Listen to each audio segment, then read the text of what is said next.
살아계신 하나님, 주님을 예배합니다. 이 시간 어제의 날을 자복하며 회개의 기도를 드립니다. 저희들의 관계를 먼저 돌아봅니다. 저희와 관계를 맺는 이들에게 주님의 사랑을 흘려보내지 못했음을 회개합니다. 또한 저희를 위해서 헌신하는 가족들의 헌신, 공동체 형제들의 헌신에 감사하지 않고 당연하게 여겼음을 회개합니다. 먼저 손 내밀어 사랑을 전하고 감사하는 하루가 되게 하여 주시옵소서. 주님의 말씀을 전하고 듣습니다. 성령님 도와주시옵소서. 알려주시옵소서. 깨닫게 하여 주시옵소서. 예수 그리스도의 이름으로 기도하오며 하늘에 계신 아버지, 오늘 제가 주님의 임재 안에서 살고 주님을 더욱더 기쁘시게 하기를 기도합니다. 주 예수님, 오늘 제가 저의 십자가를 지고 주님을 따르기를 기도합니다. 성령님, 오늘 성령님이 저를 충만하게 채워주시고 성령의 열매, 사랑과 희락과 화평과 오래 참음과 자비와 양성과 충성과 온유와 절제가 제 삶 속에서 익어갈 수 있도록 해 주시기를 기도합니다. 아멘. 오늘 저녁 7시 30분에 창립기념 부흥집회 두 번째 날 예배가 있습니다. 은혜의 시간 되시기를 바랍니다. 오늘 말씀을 나누겠습니다. 오늘 저희들에게 주신 하나님의 말씀은 잠언 10장 17절에서 32절입니다. 저 여러분이 한 절씩 교독하겠습니다. 훈계를 지키는 자는 생명길로 행하여도 징계를 버리는 자는 그릇가느니라. 미움을 감추는 자는 거짓된 입술을 가진 자요 중상하는 자는 미련한 자이니라. 말이 많으면 허물을 면하기 어려우나 그 입술을 제어하는 자는 지혜가 있느니라. 의인의 혀는 수는과 같거니와 악인의 마음은 가치가 적으니라. 의인의 입술은 여러 사람을 교육하나 미련한 자는 지식이 없어 죽느니라. 여호와께서 주시는 복은 사람을 부하게 하고 근심을 겸하여 주지 아니하시느니라. 미련한 자는 행악으로 낙을 삼는 것 같이 명철한 자는 지혜로 낙을 삼느니라. 악인에게는 그의 두려워하는 것이 임하거니와 의인은 그 원하는 것이 이루어지느니라. 회오리 바람이 지나가면 악인은 없어져도 의인은 영원한 기초 같으니라. 게으른 자는 그 부리는 사람에게 마치 이의 식초 같고 눈의 연기 같으니라. 여호와를 경외하면 장수하느니라. 그러나 악인의 수명은 짧아지느니라. 의인의 소망은 즐거움을 이루어도 악인의 소망은 끊어지느니라. 여호와의 도가 정직한 자에게는 산성이요 행악하는 자에게는 멸망이니라. 의인의 영령이 이동되지 아니하여도 악인은 땅에 거하지 못하게 되느니라. 의인의 입은 지혜를 내어도 패역한 혀는 배임을 당할 것이니라. 의인의 입술은 기쁘게 할 것을 알거늘 악인의 입은 패역을 말하느니라. 아멘. 잠언 10장부터 22장까지는 솔로몬의 잠언입니다. 짧은 문장으로 되어 있는 격언의 모음집입니다. 특히 상반된 주제를 대조하는 방식으로 전달하고자 하는 메시지를 전달합니다. 구약성경 열왕기 상에 의하면 하나님께서는 솔로몬을 동쪽 모든 사람의 지혜와 애굽의 모든 지혜보다 뛰어나게 해주셨습니다. 그리고 그 지혜는 저희가 잘 아시는 것처럼 이 세상의 부귀와 영광을 얻는 그런 지혜가 아니었습니다. 하나님의 백성을 잘 다스리는 지혜였습니다. 하나님의 백성을 가장 잘 다스리는 것은 당연히 하나님을 경외하는 백성으로 그들을 인도하는 것일 것입니다. 따라서 오늘 본문을 통해서도 저희가 얻어야 하는 지혜 역시 저희로 하여금 여호와를 경외하게 하는 지혜임을 잊지 마시기를 바랍니다. 오늘 본문은 크게 세 문맥으로 나누어 묵상하도록 하겠습니다. 첫 번째 문맥은 17절부터 21절입니다. 훈계를 지키는 자는 생명의 길로 가게 될 것을 교훈하고 있습니다. 두 번째 문맥은 22절부터 30절입니다. 행악하는 악인과 지혜를 낙으로 삼는 의인의 삶을 대조하여서 교훈하고 있습니다. 세 번째 문맥은 31절과 32절입니다. 의인의 입술과 악인의 입술을 대조하여서 교훈하고 있습니다. 먼저 1절입니다. 훈계를 지키는 자는 생명길로 행하여도 징계를 버리는 자는 그릇가느니라. 훈계를 지키는 자와 징계를 버리는 자가 대조되어 있습니다. 그들의 결과도 정반대입니다. 훈계를 지키는 자, 다른 말로 징계를 버리지 않는 자는 생명길로 가게 된다는 것입니다. 아버지는 아들을 너무나 사랑합니다. 저도 저희 아들을 너무나 사랑합니다. 저는 가끔 아이의 옆에서 잠을 잘 때가 있습니다. 옆에 누워 있으면 아이의 숨소리, 냄새, 숨 쉴 때마다 오르락내리락 하는 작은 뱃살 같은 것이 너무나 사랑스럽습니다. 정말이지 눈에 넣어도 아프지 않겠다는 생각이 들 정도입니다. 그렇지만 저는 아비로서 아이를 훈계합니다. 잘못하는 일이 있으면 혼을 내서라도 고쳐주는 것입니다. 왜 그렇겠습니까? 아이를 사랑해서 그렇습니다. 저희 아이에게 하나님을 바르게 알게 하기 위해서 그렇습니다. 만약 아버지를 사랑하는 아이라면 아버지의 훈계를 들을 것입니다. 그 이유는 아버지에 대한 신뢰가 있기 때문입니다. 당장은 아버지가 화를 내는 것 같지만 아버지는 나를 사랑하기 때문에 그럴 것이라는 신뢰가 있을 때 아들은 아버지의 훈계를 들을 수 있는 것입니다. 아이가 어리면 어릴수록 아버지의 말을 비교적 잘 듣습니다. 그러나 그 중에는 아버지보다 힘이 약하기 때문에 어쩔 수 없이 듣는 척하는 것도 분명히 있을 것입니다. 그러나 나이를 많이 먹어도 심지어 성인이 되어서도 아버지의 말을 듣는다는 것은 그야말로 아들이 아버지를 사랑하기 때문일 것입니다. 따라서 아버지의 훈계를 듣는 것은 어떤 면으로는 아버지를 사랑한다는 말과 같다고 볼 수도 있을 것입니다. 마찬가지로 성도들은 하나님의 징계가 임할 때 아버지께서 나를 사랑하시기 때문에 징계를 내리시는 것이라는 하나님 아버지에 대한 신뢰가 있어야 된다고 생각합니다. 하나님 아버지는 징계를 통해 저희를 생명길로 인도하고 계시다는 사실에 신뢰가 있어야 된다고 생각합니다. 그래야 징계를 버리지 않고 잘 견딜 수 있을 것입니다. 신명기 8장 5절에서 6절입니다. 너는 사람이 그 아들을 징계함 같이 내 하나님 여호와께서 너를 징계하시는 줄 마음에 생각하고 내 하나님 여호와의 명령을 지켜 그의 길을 따라가며 그를 경외할지니라.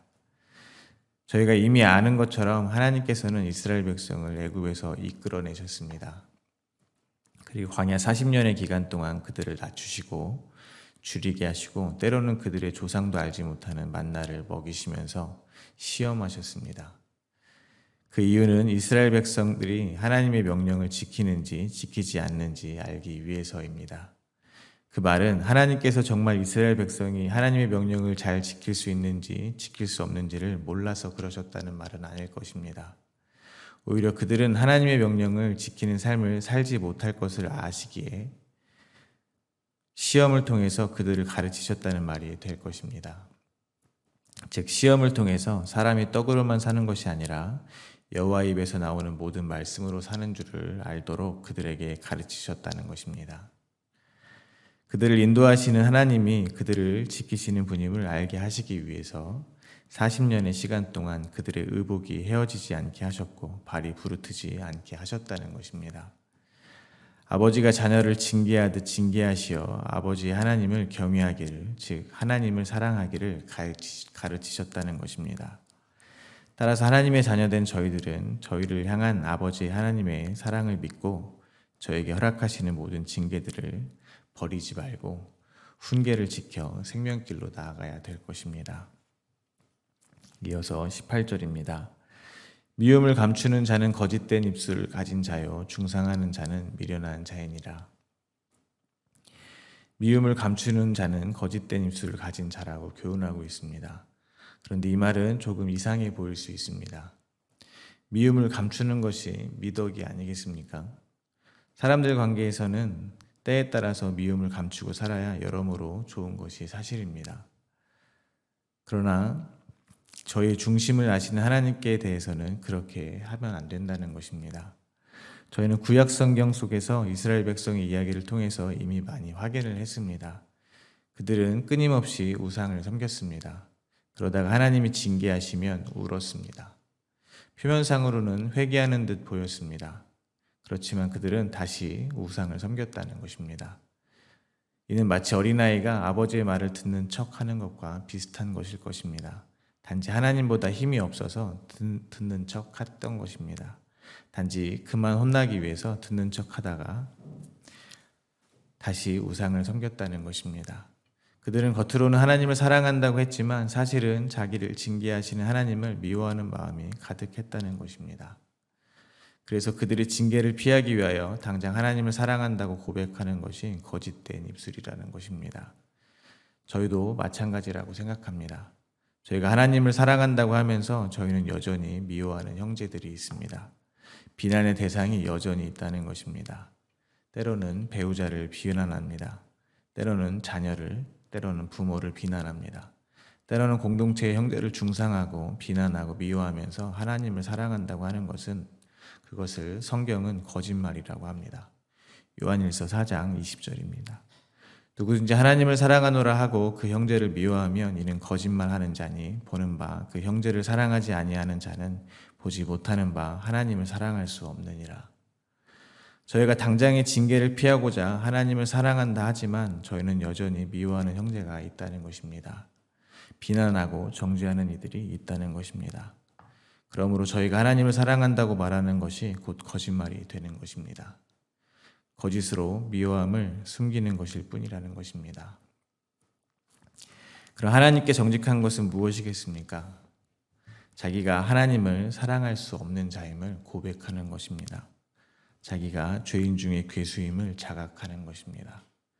그래서 저희에게는 하나님의 사랑과 긍휼이 반드시 필요하다고 간절히 구하는 것입니다.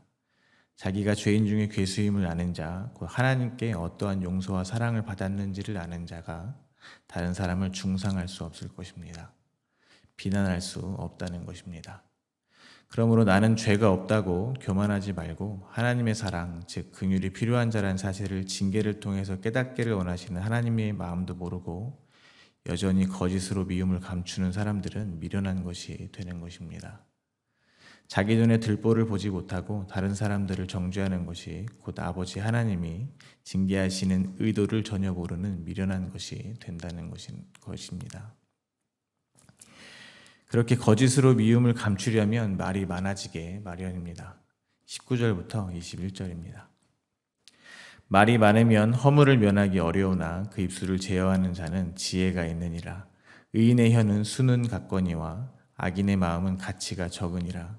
의인의 입술은 여러 사람을 교육하나 미련한 자는 지식이 없어 죽느니라. 말이 적은 사람들의 대표적인 사람들을 들자면 군인들이 있을 것 같습니다.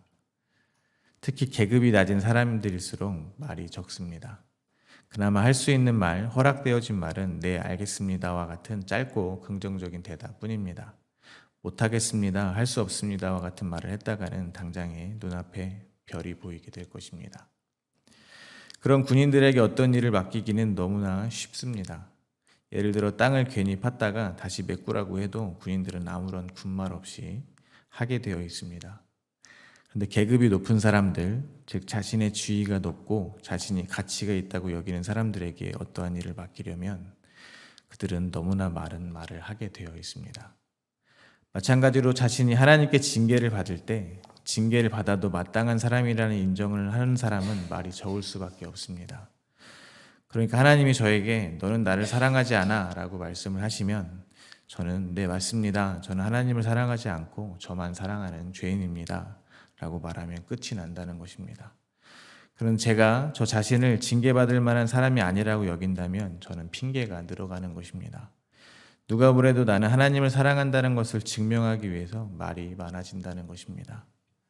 지금까지 하나님을 위해서 자기가 했다고 생각하는 행위들을 가지고 와서 자기를 증명할 것이라는 것입니다. 그것은 오히려 하나님의 징계를 버리는 죄라는 것을 잊지 마시기 바랍니다. 하나님께 변명하고 싶겠지만 입술을 제어하여 훈계를 지키는 것이 지혜임을 잊지 마시기 바랍니다. 따라서 저희는 완악한 저의 마음은 가치가 적음을 인정해야 할 것입니다. 하나님을 사랑하는 나의 마음, 즉 내가 주장하는 나의 진심은 상황이 조금만 나빠져도 금방 원망으로 미움으로 들통나게 된다는 것은 살면서 이미 경험하셨을 것이라고 믿습니다. 완악한 저의 마음은 그만큼 가치가 적다는 것입니다. 그러므로 나의 진심보다는 저희는 진리를 붙잡아야 합니다. 즉 나의 진심보다는 수능 같은 의인의 말, 곧 세상 끝날까지 너희와 함께 하시겠다고 하신 유일하게 의로우신 예수 그리스도의 말씀을 붙잡고 살아야 한다는 것입니다. 그러므로 날마다 여호와를 알기를 더욱 힘써 알기를 소망하며 사는 것이 지혜 있는 성도의 삶임을 잊지 마시기 바랍니다. 계속해서 22절부터 25절입니다. 여호와께서 주시는 복은 사람을 부하게 하고 근심을 겸하여 주지 아니하시느니라. 미련한 자는 행악으로 낙을 삼는 것 같이 명철한 자는 지혜로 낙을 삼느니라. 악인에게는 그의 두려워하는 것이 임하거니와 의인은 그 원하는 것이 이루어지느니라. 회오리 바람이 지나가면 악인이 없어져도 의인은 영원한 기초 같으니라. 이 세상에서 부유한 사람들이 마음 편히 살지 못하고 늘 근심하는 이유가 무엇이겠습니까? 바로 지금 가지고 있는 그 부유함이 사라질까 걱정하기 때문일 것입니다. 그렇지만 여호와께서 주시는 복은 사람을 부하게 하고 근심도 주지 않는다고 말하고 있습니다. 그 말은 주님이 주시는 복을 받은 사람들은 풍부에도 궁핍에도 처할 줄 아는 사람이 되었기 때문일 것입니다. 폭풍에도 흔들림이 없이 굳게 서 있을 것이라는 것입니다. 왜냐하면 그들은 그림자에 불과한 부유함을 얻기 위한 것이 목적이 아니라 부유함을 주시는 풍요의 실체인 주님께 시선을 돌렸기 때문에 그렇습니다. 그들이 지혜 있는 자로 결국 그들이 원하는 영원한 하나님 나라를 소유하게 될 것입니다.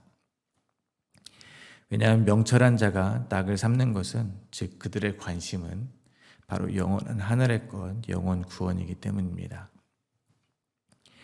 그러나 반대로 여호와를 아는 것이 목적이 아니라 황금 송아지를 만들어 놓고 여호와라 부르며 자기의 안위와 풍요만을 구했던 이스라엘 백성과 같이 행악으로 낙을 삼는 자들은, 즉 이 땅의 것만을 구하는 자들에게는 그들이 두려워하는 것, 즉 풍요가 아니라 결핍, 그것도 영원한 결핍이 결국 임하게 될 것입니다.